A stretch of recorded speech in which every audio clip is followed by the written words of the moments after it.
వంగ గీత గారిని కూడా మీరు తెలుసో మీ అందరికీ తెలిసి ఉండొచ్చు. 2009లో మన ద్వారానే రాజకీయాల్లోకి వచ్చారు. సోదరి సమానురాలు ఆవిడ, కానీ దురదృష్టం ఆవిడ నాకు ఎదురుగా ఉండటం.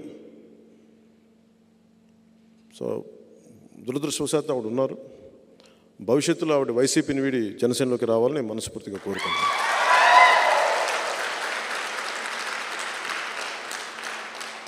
అలాగే కాకినాడ పార్లమెంటు కూడా మనదే.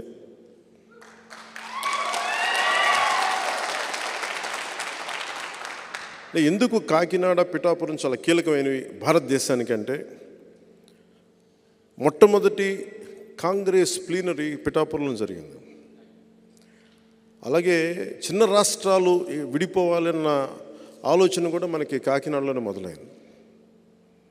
సో కాకినాడ చాలా కీలకమైంది అన్ని మార్పులకి. మీ అందరూ విభిన్నమైన కులాల నుంచి వచ్చారు. నేను ఒక్క కులానికి పరిమితం అయిపోయే వ్యక్తిని కాదు. నా కులానికి నేను సంపూర్ణంగా గౌరవిస్తాను. అన్ని కులాలకి ఎంత గౌరవిస్తానో నా కులానికి కూడా అంతే గౌరవిస్తాను.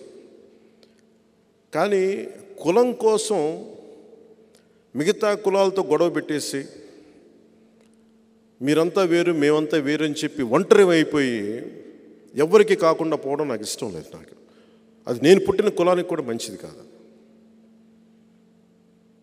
పింక్ డైమండ్ లాగా నేను ఏ పార్టీ అధికారంలో ఉన్నా, ఉదాహరణకి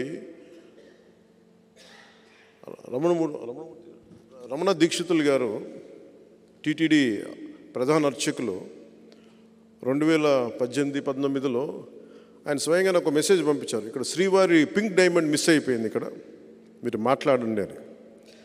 సార్ ఆ సమయంలో ఆయన టీడీపీని బాగా తిట్టిపోశారు, మీరు తప్పులు చేశారు అది ఇది.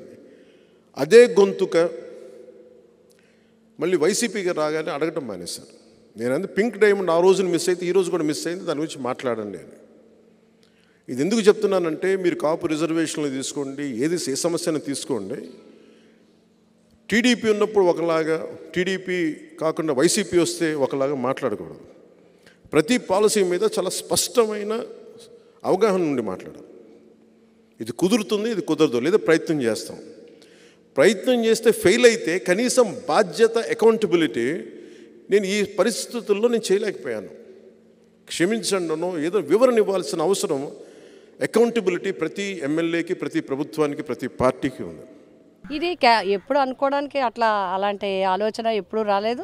అట్లాగే ఇప్పుడు నేను మా పార్టీ తరఫున నేను క్యాండిడేట్గా ఉన్నాను.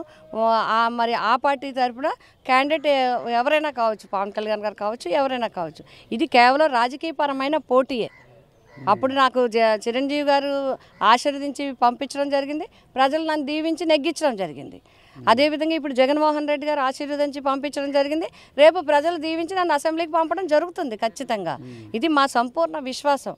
మా నాయకుడు చేసిన పనులు కానీ, మా ప్రభుత్వం చేసిన పనులు కానీ, వ్యక్తిగా క్యాండిడేట్గా నేను ప్రజలతో ఉన్న సంబంధాలు కానీ, ఈ నియోజకవర్గానికి నేను చేసిన అభివృద్ధి కానీ తప్పకుండా నాకు పాజిటివ్గా ఉంటుంది. తప్పకుండా ప్రజలు నన్ను నెగ్గిస్తారనే నమ్మకం, విశ్వాసం నాకుంది. గతంలో గాజువాకలో ఓడిపోయారు, భీమాలో ఓడిపోయారు, పిఠాపురంలో కూడా ఓడించబోతున్నారంట. నేను గెలుస్తానండి, నేను గెలుస్తాను. నన్ను ప్రజలు గెలిపిస్తారు. గెలుపు నాది. ప్రజలు ఎప్పుడు ఎవరిని ఓడించరు. ఎంతమందిలో ఉన్న వాళ్ళని వాళ్ళకి కావాల్సిన సెలెక్ట్ చేసుకుంటారు. ఆ సెలక్షన్ నాది అనే నాకు సంపూర్ణ విశ్వాసం ఉంది. నేను పిఠాపురం నియోజకవర్గ ప్రజల బిడ్డని, వాళ్ళ కుటుంబంలో సభ్యురాలని, వాళ్ళ ఆడబడుచుని, వాళ్ళకి సేవ చేసే సేవకురాలు నేను, వాళ్ళకి పిలిస్తే పలికే వ్యక్తిని నేను ఒక రాజకీయ నాయకురాలుగా వాళ్ళతో ఉన్న సత్సంబంధాలు, వాళ్ళకి నాతో ఉన్న సత్సంబంధాలు, కులాలకు అతీతంగా, మతాలకు అతీతంగా అందరూ మా బిడ్డ అనుకునే విధంగానే నేను ఇన్ని సంవత్సరాలు రాజకీయ జీవితంలో వారితో నడిచాను. కాబట్టి నాకు ఆ నమ్మకం, విశ్వాసం ఉంది. ప్రజలందరూ అన్నింటికీ అతీతంగా మా అమ్మాయి మాకు పని చేసి పెడుతుంది. వంగా గీత అయితే మాకు అన్ని రకాలుగా మాకు అందుబాటులో ఉంటుందనే నమ్మకం వారికి ఉంది. వారు పూర్తిగా నాకు మద్దతు ఇస్తారనే నమ్మకం నాకు ఉంది. తప్పకుండా ఇక్కడ వైఎస్ఆర్సీపీ పార్టీ విజయం సాధిస్తుంది. పిఠాపురంలో అందరూ సిద్ధం, ఇది తథ్యం.